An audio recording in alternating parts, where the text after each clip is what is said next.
Bonjour à tous et bienvenue sur Inspiration Fitness. Je me présente, je m'appelle Bouba et aujourd'hui nous allons essayer de répondre à deux questions. La première question, c'est tout simplement, peut-on associer le métier de coach sportif à l'activité de sportif de haut niveau? La seconde question, c'est, est-ce que l'haltérophilie est un sport d'homme?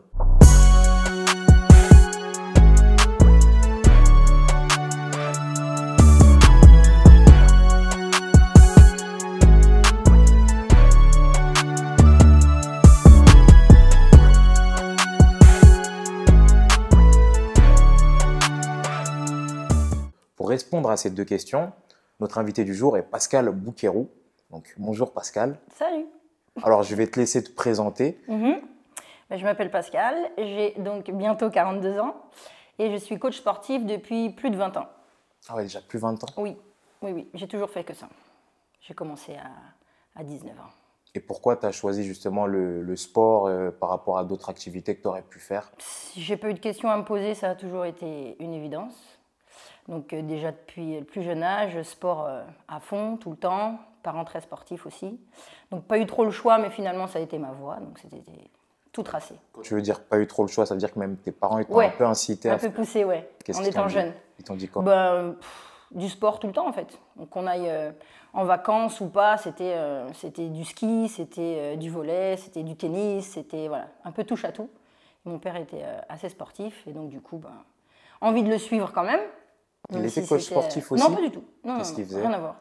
Dans l'informatique, rien à voir. Ah, il était dans un métier classique, oui, mais il faisait énormément traditionnel de sport. Et beaucoup de sport à côté, ouais.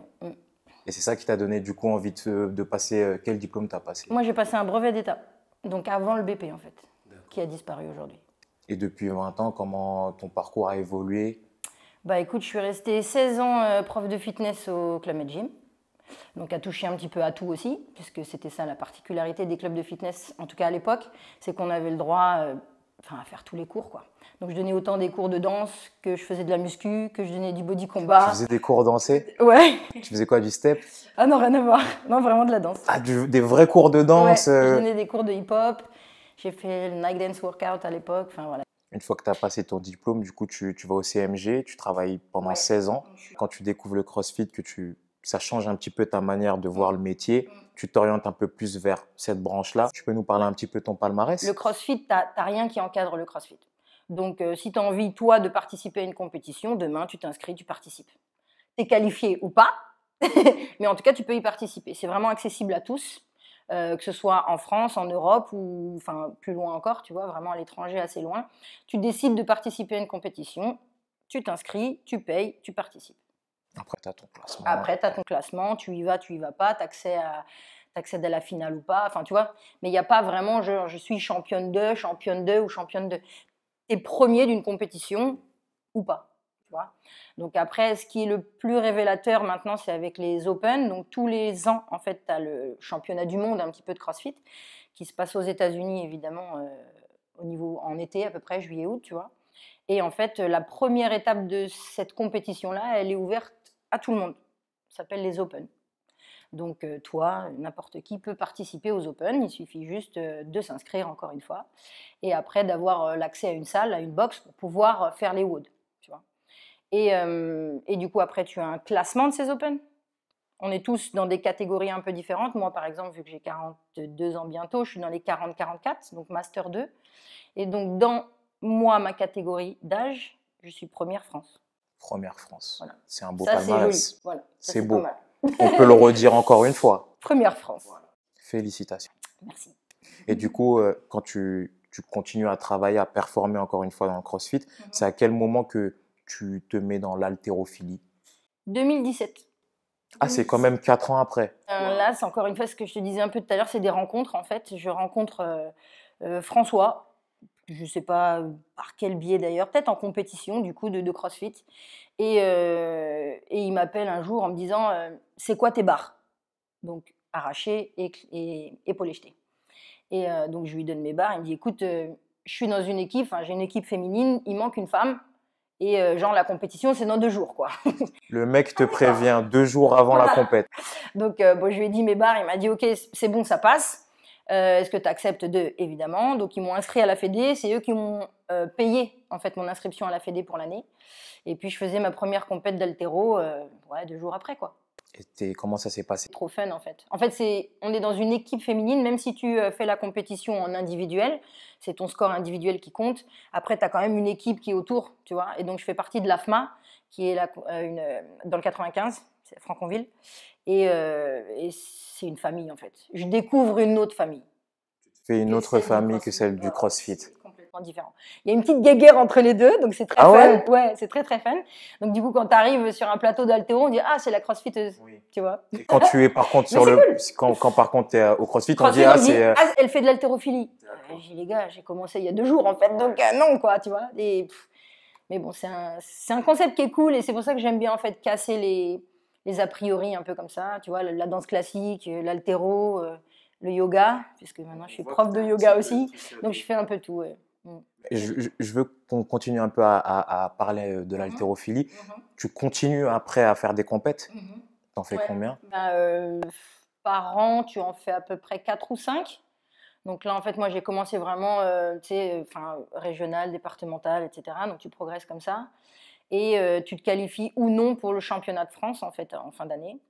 Et donc, je participe au championnat de France et je gagne. Et donc, je suis championne de France. Et tu es championne de France. Première année. Et félicitations. Merci. Du coup, tu es championne de France. Tu étais aussi classée numéro 1 en CrossFit aux Open. En vrai, tu es une championne, quoi. Malgré moi, peut-être, mais ouais. Et on le vit comment? On se le dit pas. C'est naturel? Non, pas du tout. C'est qu'en fait, c'est les autres en fait qui te font ressentir certaines choses ou te faire remarquer certaines choses. Mais comme je te disais tout à l'heure, en fait, moi, je fais juste parce que j'ai envie de le faire. Est-ce que tu penses que ton métier de coach sportif t'a aidé justement dans ton activité de sportif de haut niveau? Forcément, parce que du sport tout le temps, tu vois. Donc, je suis arrivée au CrossFit, j'avais déjà en fait une base de par mon métier et de par les cours que je donnais, de la musculation que je faisais, etc. Je suis arrivée au CrossFit et voilà, c'était direct les compétitions. Donc, tu te dis, mine de rien, j'ai fait des choses cool qui m'ont permis aujourd'hui de pouvoir vraiment en profiter, quoi. Parce que quand tu donnes tes cours, à la fin, tu te dis, mais en fait, je fais ça pourquoi, en fait, tu vois? Tu te dis, c'est surtout pour les gens, évidemment, mais est-ce que moi, j'y gagne quelque chose? Est-ce que moi, ma capacité physique, elle augmente? Est-ce que vraiment mes performances... tu vois, j'étais pas vraiment là-dedans. Et un jour, je me suis posé la question et je me dis, mais en fait, est-ce que toi, tu es une sportive? Tu vois? Je donne des cours, je fais le gogol pendant 3 heures, mais est-ce que vraiment tu te considères... Parce qu'on me dit, ouais, t'es une sportive et tout, mais non, en fait. Je suis prof de fitness. C'est pas la même chose. Pour moi, c'était pas pareil. Et vraiment, quand je suis arrivée dans ces disciplines-là, je me suis dit, ok, je suis une sportive. Là, tu es devenue sportive. Ouais. Et est-ce qu'il y a beaucoup de coachs sportifs dans le sport de haut niveau? Est-ce que tu en croises beaucoup? En haltéro, il n'y en a pas beaucoup. En haltéro, il n'y en a pas beaucoup. Et Non, dans le CrossFit, il y en a peut-être un peu plus? Dans le CrossFit, il y en a beaucoup plus. Oui. Il y en a beaucoup ou il y en a plus? Non, il y en a vraiment beaucoup plus. En CrossFit, surtout quand tu arrives dans les compétitions, tu ressens quand même qu'il y a beaucoup de coachs en fait autour de toi. Même nous, en fait, quand on constitue nos équipes pour partir en compétition, parce que tu peux changer d'équipe comme tu veux, hein, tu choisis qui tu veux, donc ça c'est cool. Tu peux faire des équipes de 3, de 4, mixtes ou que femmes, etc. Donc tu choisis un petit peu tes partenaires, tu vois. En général, on prend les collègues qu'on aime bien. On prend les collègues, tu vois. Enfin, non, les gens de bon niveau, je m'en fous. Bon niveau, je t'aime pas, mais si tu es performant, tu peux venir, il n'y a pas de souci. S'il y a les deux, c'est mieux, mais on privilégie le niveau en fait. Évidemment, l'idée c'est de performer quand même et d'arriver. Aujourd'hui, je pense un peu différemment, hein, bien sûr. Mais quand j'ai commencé, ouais, tu veux gagner. T'as un peu la gagne, quoi. Tu vois. Donc tu choisis tes coéquipiers et c'est souvent dans les coachs que tu vas taper, quoi. De toute façon, c'est ton milieu professionnel, donc c'est là où tu connais le plus de. Tu vois, tout se mélange un peu, quoi. Et comment t'expliques le fait, justement, parce que tu me parlais de l'haltérophilie et tu me disais qu'il n'y avait pas beaucoup de coachs sportifs qui basculaient dans le sport de haut niveau. Et j'ai l'impression que c'est pas que dans l'haltérophilie ou que le CrossFit n'est qu'une exception. Comment ça se fait qu'il n'y a pas beaucoup de coachs qui ont une activité sportive de haut niveau? Comment ça se fait, à ton avis? Je sais pas, peut-être le temps, l'investissement. Pourquoi je suis coach? Il y en a... Enfin, moi, vraiment, c'est un métier de passion, totalement. Et je fais pas du tout ça pour l'argent, parce que je gagne pas beaucoup. Mais ça me laisse beaucoup de temps à côté. Donc, c'est vraiment un choix que j'ai fait. Je préfère m'entraîner, je préfère partir en compétition, je préfère, enfin, c'est vraiment ce qui m'intéresse. Et à côté, si je peux gagner des thunes, voilà, en faisant ma passion, cool. Donc toi, tu as choisi de... Mais je pense que moi, j'ai vraiment choisi de privilégier mon training, mes entraînements, mes compétitions, etc., etc. Et c'est peut-être pas le cas de tous les coachs. Non. Et je comprends très bien. Hein. Enfin, il y en a, faut gagner de l'argent, il n'y a pas de souci. Moi, j'ai la chance d'être en CDI, donc je suis assez couvée, protégée là-dessus. Quand tu es auto, moi, j'ai jamais voulu être auto-entrepreneur. C'était niette, parce que je voyais mon confort d'abord et ma possibilité à côté de ne pas travailler et de m'entraîner, en fait. Ça a été vraiment un choix que j'ai fait depuis très, très longtemps. Donc, Pascal, pourquoi tu ne donnes pas des cours? Pascal, pourquoi tu ne coaches pas? Pascal, parce que tu pourrais gagner. Ouais, c'est cool. Mais non, en fait. J'ai 42 ans, j'ai envie de m'amuser, quoi. Tu as envie de kiffer. J'ai envie de kiffer de ouf. Et c'est les compètes qui te font kiffer. Ah, mais grave. Mais grave. Et vraiment, tous ceux qui sont... Enfin, tu testes une compétition un jour, ça y est, t'es accro, quoi. Si vraiment t'aimes le crossfit, sport, hein, voilà, si t'aimes le sport hein. en question. C'est ouf. Et l'haltéro, c'est pareil, en fait. Ça crée quelque chose en toi qui... Enfin, t'es fier après, tu vois. Que t'aies réussi ou pas. Il y a même des fois, enfin, t'as des déceptions de ouf, hein. Surtout quand t'es en équipe, tu dois bien faire pour tes coéquipiers. Il suffit que toi, tu te plantes, il faut porter le chapeau, tu vois. C'est difficile, hein. Mais ça t'apprend tellement de choses, en fait. Tellement de choses sur toi, sur les autres, sur la cohésion, sur, tu vois. Des fois, tu laisses toi ton ego de côté, en fait, parce que tu as envie, je dis n'importe quoi, de faire une barre à 50 kilos. Tu dis, OK, je vais peut-être faire que 45 aujourd'hui pour assurer, en fait, à l'équipe d'aller au-delà. Exactement. Tu vois ce que je veux dire? Donc, toi, tu te réfrènes un peu et tu laisses briller l'équipe, quoi. Ça, c'est beau. J'ai appris ça avec le sport. C'est le sport qui t'a appris ça? Ouais, totalement. Totalement. Eh ben, on voit en tout cas que ça te passionne. On sent que... Ça, je t'ai dit, quand je commence à parler, je ne peux pas m'arrêter. On sent vraiment que c'est ce qui te passionne, c'est le fait d'être en compétition. C'est ce qui m'anime. Et en fait, parce que dans l'imaginaire collectif, le coach sportif, c'est un peu le sportif raté. Du coup, c'est pour ça que toi, vu que tu as le pied dans l'un et le pied dans l'autre, tu es plus à même justement d'observer, de juger. Et en fait, c'est pas ça. Ce que tu nous apprends, c'est que c'est pas ça, c'est c'est juste des choix. Il y a des personnes qui décident de faire de la compétition parce que la compétition, c'est aussi un certain sacrifice. C'est un sacrifice financier, un sacrifice de temps, même s'il y a certains bénéfices aussi. Il n'y en a aucun. Il n'y a pas d'autre. En tout cas, pas financier. Pas financier. Ah, c'est bon. Mais il y a d'autres bénéfices. Tu raques tout, tu payes tout. Surtout CrossFit, en fait. CrossFit, tu raques tout. Ouais, tu raques tout. Tu payes tout. Tu payes ton voyage, tes billets, ton hôtel, tout. Et tu reviens avec la coupe. Mais la coupe ne vaut rien. La coupe ne vaut rien. Il n'y a pas d'argent qui vient avec la coupe. Bah alors, c'est mieux d'être dans l'haltérophilie, là où il y a des petits trucs. Il y a plus d'avantages. Il y a plus d'avantages. Déjà, tes déplacements sont pris en charge. Et vu que je suis dans l'équipe de France, oui. Du coup, je touche un peu d'argent quand je fais certaines compétitions. Oui, en fonction des compétitions que tu vas effectuer, voilà. on te fait une petite… Voilà, un petit billet. Très bien. Et justement, tu nous parlais tout à l'heure de ta famille, tes parents qui étaient dans le sport. Quelle a été leur réaction quand tu leur as dit que tu allais t'orienter un peu plus dans la compétition, qu'ils ont vu que tu as été championne de France d'haltérophilie, etc. Bizarrement, ils n'ont pas compris. Ah ouais? Ouais. Mais très peu de gens ont compris. Parce que je me lançais Enfin, j'étais vieille déjà pour ce genre de carrière, entre guillemets. J'ai commencé le CrossFit, j'avais 34 ans. Donc c'est vieux de ouf. Et compétition à 35 ans, enfin, qu'est-ce que tu cherches en fait, tu vois? Tu vas te blesser, tu vois, enfin, tous les préjugés que tu peux avoir, surtout quand tu vois de l'haltérophilie. Ouais. Oh, les charges, la barre, c'est dangereux, blablabla, les accidents, j'ai entendu tout et n'importe quoi. Et je me suis jamais autant blessée qu'en donnant des cours de body combat, quoi. Ouais. Tu vois? Parce que tu tapes dans le vide, parce que tu sautes comme un gogol, parce que, voilà, et ça fait mal. Ça fait vraiment mal au corps. Vraiment. Et l'haltéro, le crossfit, si tu fais ça intelligemment, je suis d'accord avec toi que, enfin, tout sport, quel qu'il soit, blesse s'il est mal exécuté, quel qu'il soit.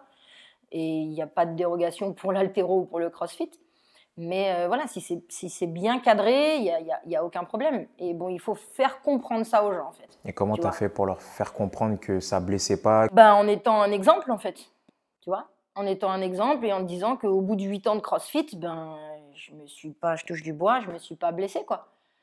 J'ai pas eu d'accident quelconque ou de choses qui auraient pu me freiner, qui auraient pu me dire ah ouais là faut que je fasse attention ou bon je vieillis du coup je fais peut-être différemment les choses, peut-être plus intelligemment aujourd'hui et encore, mais tant que mon corps il peut, tu vois. Aujourd'hui, tu as réussi à leur faire prendre conscience qu'ils n'avaient pas forcément raison avec les préjugés qu'ils avaient. C'est ça, du coup mon père fait du CrossFit, ma sœur fait du CrossFit, et mon neveu et ma nièce font du CrossFit. Je vois qu'il y a, quand tu en as parlé, on parlait surtout de la famille, mais il y a beaucoup aussi de préjugés négatifs par rapport à l'haltérophilie et surtout par rapport au fait d'être une femme. Totalement.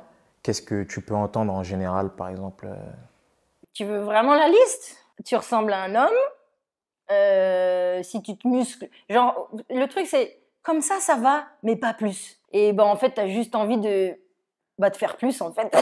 Tu vois, c'est cet esprit de contradiction un peu et de te montrer que. C'est un peu un esprit rebelle quand même. Tu crois? Non. Un peu, en fait, tu as juste envie de montrer aux gens qui sont soit arriérés ou qui ont des pensées mais qui ne sont plus d'actualité. Ou... Après, chacun pense ce qu'il veut, il n'y a aucun problème.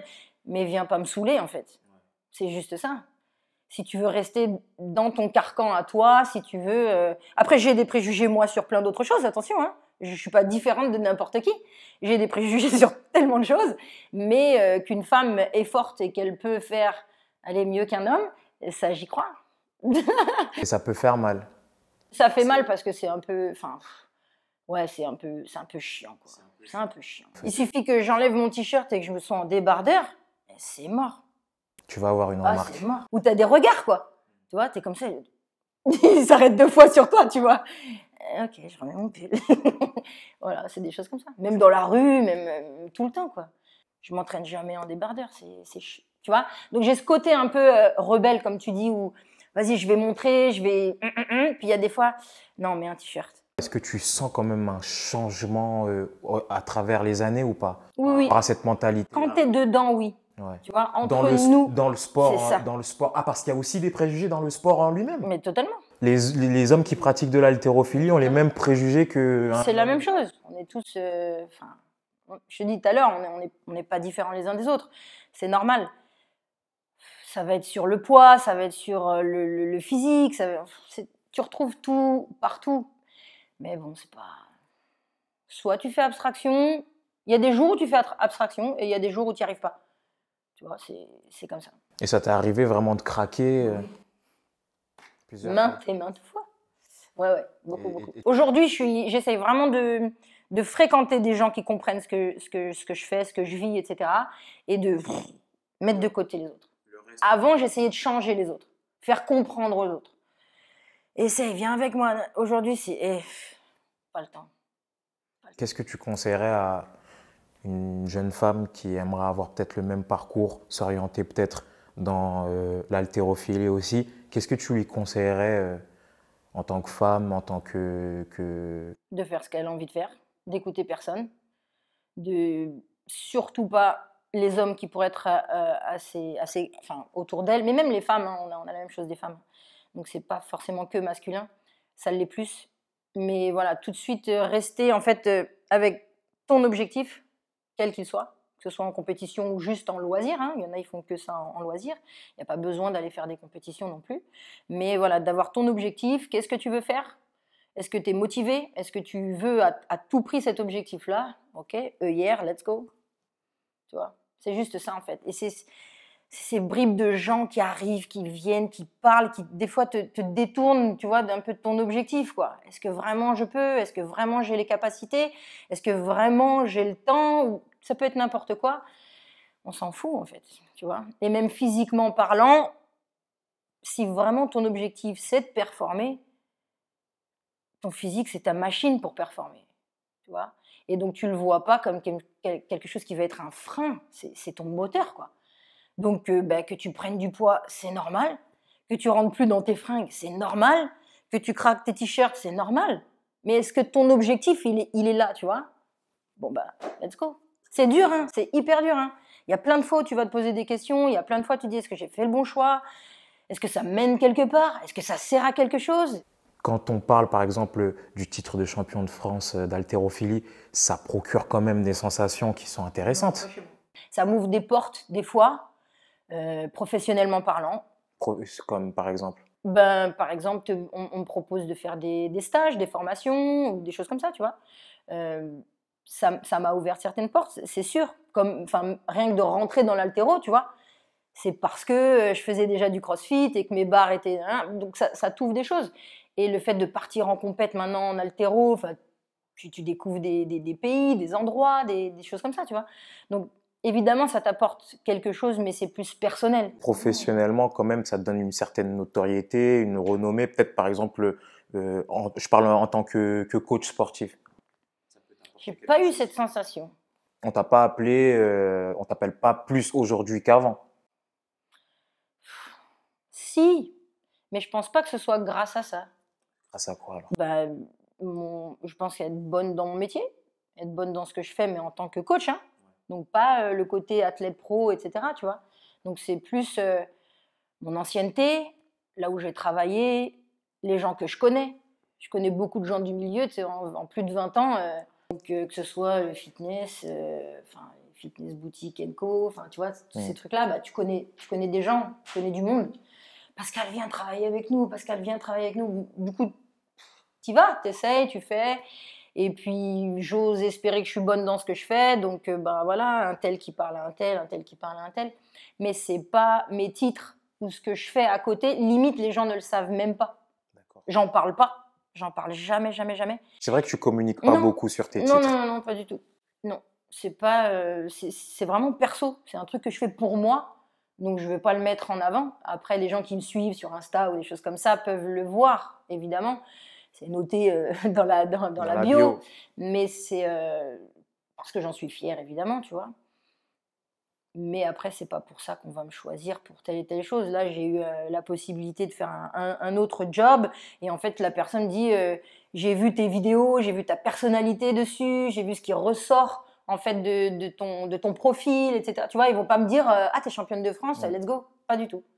C'est, je pense, plus parce que je dégage et la passion que je peux transmettre.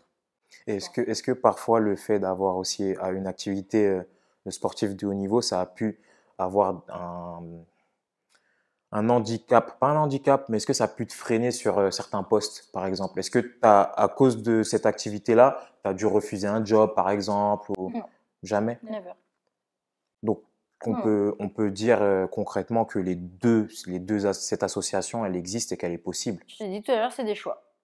Si on va me demander un job en 35 heures, même pas en rêve.